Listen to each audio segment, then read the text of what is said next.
ሰላም የትርንጎዬ አቢ ቻናል ቤተሰቦች እንደምን ቆያችሁ? እንደምናረፈዳችሁ ሀገራችንን ሰላም፣ ጤና፣ ፍቅር፣ ሰላም ይሆንላችሁ። እንደሁሌም ሰላማችሁ ብዝዝት ተረፍረፍ ይበልልኝ። እንደ ሰማይ ከዋክብት፣ እንደ ሰማይ ኮከብ፣ እንደ ሰማይ ጨረቃ ሰላማችሁ ብዝዝት ትርፍርፍ ይበልልኝ። የኔ ውዶች ሼር ኮፒ ሊንክ እያደረጋችሁ አፈምሱኝ፣ አቸልፍሱኝ የኔ ቆንጆዎች ማለት ነው። ሰላማችሁ ብዝት ይበልልኝ በክርስቶስ ማለት ነው። ሀገራችንን እንዲሁም ሰላም ያርግልን። የምር እንደ ሀገር ሰላምታ ለፍቅር ሰላም የለምና ዛሬ እንግዲህ በአዶናይ እና በድምጣዊ ቴዎድሮስ አፍሮ መልስና ጥያቄ እያደረገችለት ይገኛል። እሱም ደግሞ አክብሮ መርሃባ ብሎ ሂዶ ቤቷ እንትና ማራንጆ ምንድነው የሚባል ነገር አለ እዛ ድራማ ያረጋውን ስለ ስራው ልታደንቀው ሊሆን ይችላል። እርዳታም እንዲያተባብርና ሊሆን ይችላል። ግን ደስ ይላል አክብሮ ማዶ። ሰይፉ ፈንታውን ግን አይ እኔ አልመጣም መጀመሪያ ስደውልልህ ብሎ ንቆታል ማለት ነው። ሰይፉ ፈንታው አንዳንዴ ሰው ስለሚመርጥ ነው። አዶናይ ደግሞ እንግዲህ ምርጥ ሰው ነው። ማርያምን ብዙዎችን እያገኘ እያበረታታ ያለ ምርጥ ኢትዮጵያዊ ከስደት ገብቶ እንግዲህ ሀገሩ ላይ በጨረቃ ላይ እያንሰራራ የሚገኝ ምርጥ ወጣት ነው እና ለማለት ነው የፈለኩት። አንዳንዶቹ ደግሞ ፍቅር ይዞናል ወይ ደግሞ ፍቅረኛ እንደዚህ ነው እያላችሁ በራሳችሁ የምትዋደዱ ልጆች ልባችሁን ከምታቆስሉ እንደ አዶናይ መልካም ነገር ስሩ። ለማግኘት አይዲያ ለመፈለግ ፍቅረኛችኋችሁን፣ የሌሎችን ህይወት ራሳችሁን እንዲሁም ደግሞ በቃ በፊት ያሳለፋችሁ ታሪካችሁን ሳታጠፋ አሁን ሶፊያ ሀቂቅን እውነት ለመናገር ማለት ነው ቶፊቅ ትወደዋለች፣ እሱም ይወዳታል፣ እሷም ትወዳለች። ግን አትበሻሸቁ ለማለት ወዳለው አሁን እንደ አዶናይ ሆናችሁ ስሩ። ፈታ ምናምን ለቀቅ እያደረጋችሁ ስሩ ማለት ይፈልጋሉ። አንዳንዴ ሶሻል ሚዲያ ላይ በጣም አስደንጋጭ አሳዛኝ ታሪክ ይፈጠራል እና የምር አንዳንዴ ሶሻል ሚዲያ ላይ የሚወጣና የማይወጣልና እኔ በቅርቡ አንድ ሚስጥር ቡቡ ባረግላችሁ የራሴን ሚስጥር ስትሪት ወይ ደግሞ በሆነ ሰው ተሸውዳችሁ ሊሆን ይችላል እና አንድ ቀን ማውጣት አይቀርም ያን ነገር ሚስጥሩ። ከዛ በኋላ ይቅርታ መጠየቅ ያለብኝ ሁሉ ሀዘብ ጠይቅ ይሆናል እና ለማለት ነው የእኔ ወርቆች። እንግዲህ እንደምታስቡት የሰው ልጅ ያስባል እግዚአብሔር ይፈጽማል እና እውነት ለመናገር መልካም ነገር ነው የሚሰራው አዶናይ። የኛ ጀግና የኢትዮጵያ እንቁ ጎበዝ ነው፣ ጠንካራ ልጅ ነው። ጥንካሬን ነው የሚያስተምረው እና ብዬ ነው የማስበው። አዎ አዶናይ ጎበዝ ነው፣ ጠንካራ ነው።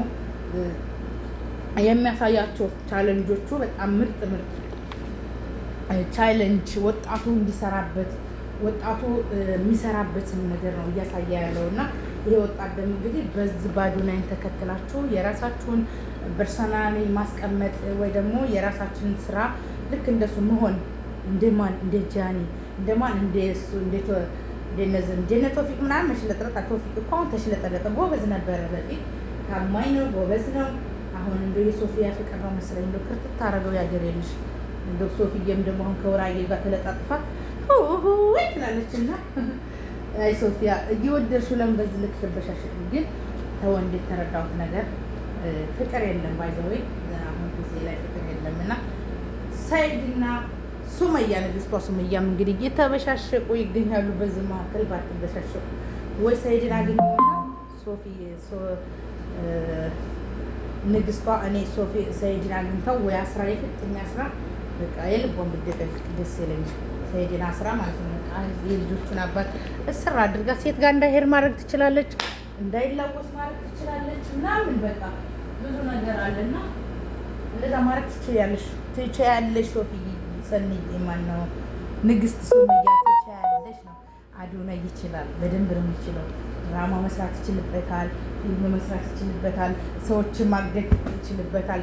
በዓለም ጨረቃ ተጠርቷል እና አዶናይ የኛ ጀግና ትችላለህ ብያለሁ። እኔ ትችላለህ ብያለሁ። አዶናይ ትችላለህ፣ የምር ነው ማለት ትችላለህ። የኛ ልዩ ነገር የኛ ምርጥ ኢትዮጵያዊ ኢትዮጵያን ያስጠራልና አዶናይ ትችላለህ፣ የኛ ምርጥ ኢትዮጵያ ትችላለህ ይላል። ትችላለህ። ሼር ኮፒ ሊንክ እያደረጋችሁ አድናቆታችሁን ቸሩኝ። ሰብስክራይብ ላይክ አድርጉኝ የኔ ወርቆች የኔ ወዶች። ግን አንዳንዴ ደግሞ ሶሻል ሚዲያ ላይ አሁን እንትና ናቲ ወንድምየው ደግሞ አሁን ከዛ የተጠንቋይ ጋር ጀምሯል። እኔ ጥንቁልና በአደባባይ ገና አሁን ዘንድሮ መጣ። ጥንቁልና በአደባባይ በኢየሱስ መንፈሱን ወጋሁት። ጥንቁልና በአደባባይ ወጥቷል። እግዚአብሔርን ነው የምላችሁ። ጥንቁልና በአደባባይ ጥንቁልና በአደባባይ ነው የመጣሁባችሁ። ጥንቁልና በአደባባይ አገራችን ወዴት እየሄደች ነው? እግዚአብሔርን አሁን እናቴ ወንድም ጥንቁልና እንደ ማን ነው የሚባለው? እንደ ወንድሙ እንኳን አንዴ ተይዞበት ነው። እሱንም አሁን ያቺ የእሱ እህት ወንድሙን አሰረችው። እንግዲህ ወደ እሷ እንዲመለስ ማለት ነው። በጣም ነው የሚያስጠላው።